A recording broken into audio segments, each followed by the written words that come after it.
నమస్కారం మిత్రులారా. వివేకానందుడి బ్రహ్మచర్య రహస్యాలు 7 రోజుల సిరీస్లో 5వ రోజుకు మీకు స్వాగతం. నిన్నటి 4వ భాగంలో మనం స్వామి వివేకానంద గారి జీవితంలోని కాశీ కోతుల సంఘటన ద్వారా భయాన్ని చూసి పారిపోకుండా దాన్ని ఎదుర్కొని నిలబడే అభయం అనే అస్త్రాన్ని తెలుసుకున్నాం. ఈరోజు 5వ భాగం మనల్ని మనం శాసించే అత్యున్నతమైన సబ్జెక్ట్. చాలామంది బ్రహ్మచర్యం పాటించేవారు రోజు మొత్తం ఒక పెద్ద యుద్ధం చేస్తుంటారు. ఎవరితో తెలుసా? మన సొంత మనస్సుతోనే.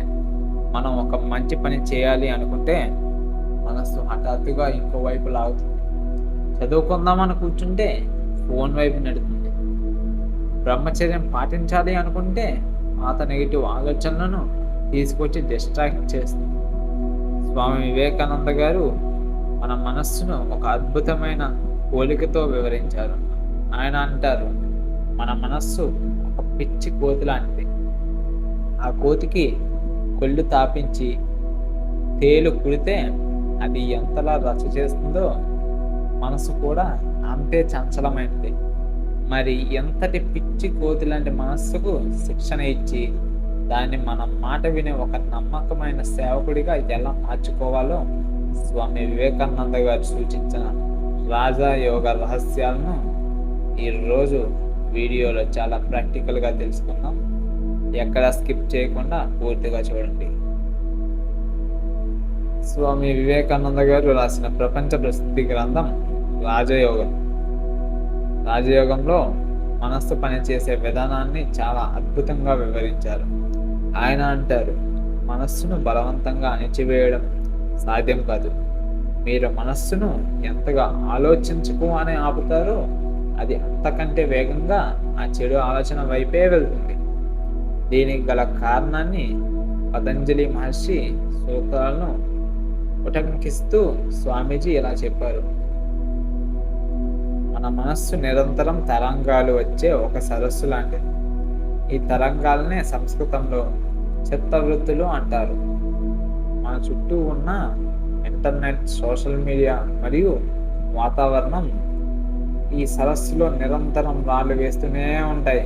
దానివల్ల మనస్సు ఎప్పుడూ అలజడితోనే ఉంటుంది. ఒక బ్రహ్మచారికి తన మనస్సును ప్రశాంతంగా ఉంచుకోవడం మొదటి అవసరం. ఎందుకంటే మనస్సు ఎప్పుడైతే చంచలంగా మారుతుందో అప్పుడు విచక్షణ జ్ఞానం అసహబారుతుంది.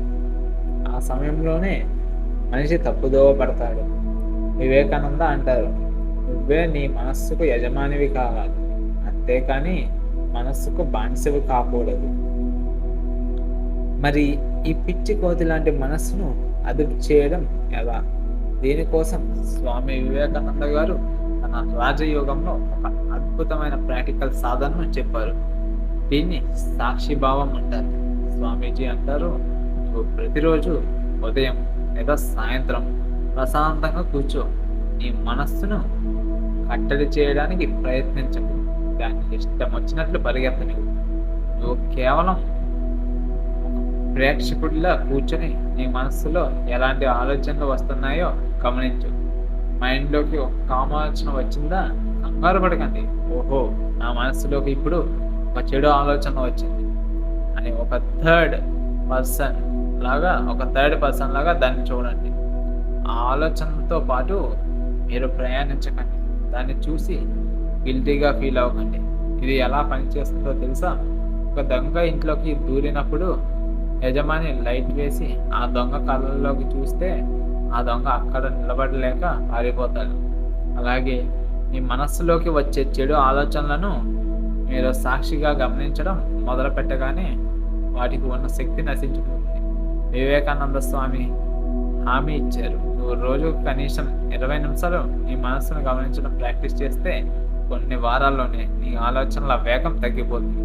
మనస్సు నీ ఆధీనంలోకి రావడం నువ్వే గమనిస్తావు. మన ఆలోచనలపై సంపూర్ణ అధీనత సాధించడానికి స్వామి వివేకానంద గారు గీతా సారాంశాన్ని క్రోడీకరిస్తూ 3 ముఖ్యమైన సూత్రాలను చెప్పారు. మొదటి సూత్రం అభ్యాసం. మనస్సు ఒక్క రోజులో వినదు. సంవత్సరాల తరబడి దానికి చెడు విషయాలను ఆలోచించడం అలవాటు చేశాం. ఇప్పుడు దానికి కొత్త శిక్షణ ఇవ్వాలి అంటే ఓపిక కావాలి. వివేకానంద అంటారు, నువ్వు రోజుకి 100 సార్లు విఫలమైనా సరే 101వ మళ్ళీ ప్రయత్నించు. మనస్సు పక్కదారి పట్టిన ప్రతిసారి దాన్ని నెమ్మదిగా వెనక్కి లాగి మీ చదువు మీదో, కెమికల్ ఇంజనీరింగ్ ఈక్వేషన్స్ మీదో, లేదా మీ కాలిస్థెనిక్స్ వర్కౌట్ మీద లగ్నం చేయండి. 2వ సూత్రం వైరాగ్యం. వైరాగ్యం అంటే అడవులకి వెళ్ళిపోవడం కాదు, తాత్కాలికమైన హానికరమైన విషయాల పట్ల విరక్తి పెంచుకోవడం. సోషల్ మీడియాలో వచ్చే రీల్స్, షార్ట్స్ లేదా ఇంటర్నెట్లో ఉండే చెడు కంటెంట్ మీ జీవితాన్ని ఎలా నాశనం చేస్తున్నాయో వైజ్ఞానికంగా ఆలోచించండి. ఇది నాకు వద్దు, ఇది నా మనస్సును, ఇది నా ఓజస్సును నాశనం చేస్తుంది అని మనస్సుకు ఒక గట్టి కండిషన్ పెట్టడమే వైరాగ్యం. 3వ సూత్రం ఒకే ఒక ఆలోచనను పట్టుకోవడం. స్వామి వివేకానంద గారి మోస్ట్ ఫేమస్ కోట్ ఎక్కడ గుర్తు చేసుకుందాం? నీ జీవితానికి ఒకే ఒక ఆలోచనను తీసుకో, దానిని ధ్యేయంగా మార్చుకో, దాని గురించే ఆలోచించు, దాని గురించే కలలు కను, ఆలోచనతోనే జీవించు. నీ మెదడు, కండరాలు, నరాలు, నీ శరీరంలోని ప్రతి భాగం ఆ ఒక్క ఆలోచనతోనే నిండిపోనివ్వు. మిగిలిన అన్ని ఆలోచనలను పక్కన పెట్టే. ఇదే విజయానికి అసలైన మార్గం. మీ లైఫ్లో ఒక పెద్ద కెరీర్ గోల్గా లేదా ఒక క్రియేటివ్ ఆశయం ఉన్నప్పుడు మనసు వేరే చెడు ఆలోచనల వైపు వెళ్ళటానికి దానికి ఖాళీ సమయమే దొరకదు. మిత్రులారా, ఇక్కడ ఒక అద్భుతమైన యోగ రహస్యాన్ని స్వామి వివేకానంద గారి మాటల్లో తెలుసుకుందాం. ఒక మదపు ఏనుగులను కంట్రోల్ చేయాలి అంటే ఒక బలమైన తాడు లేదా ఇనుప గొలుసు అవసరం. అలాగే ఈ పిచ్చి కోతి లాంటి మనస్సును కట్టడి చేయాలంటే శరీరంలో ఓజోశక్తి అనే తాడు ఉండాలి.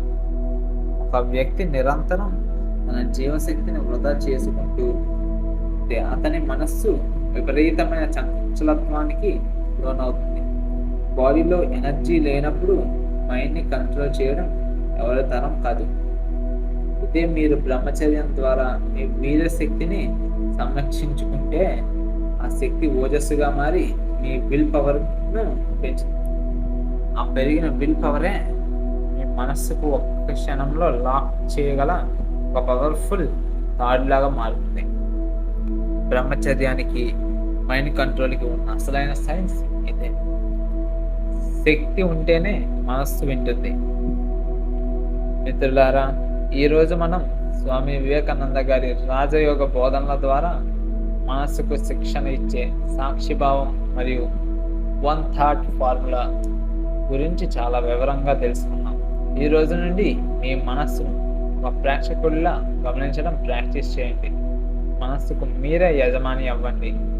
మరి రేపటి 6వ రోజు వీడియోలో యువత అందరికీ రక్తాన్ని ఉడికించే ఒక అత్యంత అద్భుతమైన క్లాస్. అదేమిటంటే ఆదర్శ యువత. దేశాన్ని మార్చే నవశక్తిగా మనం ఎలా మారాలి? స్వామి వివేకానంద గారు నేటి యువత నుండి ఏం ఆశిస్తున్నారు? ఒక బ్రహ్మచారి తన వ్యక్తిగత ఎదుగుదలతో పాటు సమాజానికి ఎలా ఉపయోగపడాలి? మనలోని లీడర్షిప్ క్వాలిటీస్ ఎలా మేల్కొల్పాలో రేపటి వీడియోలో చూద్దాం. ఈ వీడియో మీ మనస్సుకు ఒక గొప్ప క్లారిటీని ఇచ్చిందని నేను నమ్ముతున్నాను.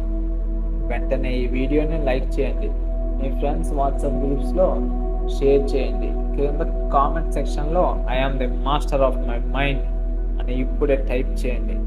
ఛానల్ని సబ్స్క్రైబ్ చేసుకోవడం మర్చిపోకండి. రేపు ఉదయం ఇదే సమయానికి Day 6 వీడియోతో మళ్ళీ కలుద్దాం. అంతవరకు సెలవు. జై హింద్.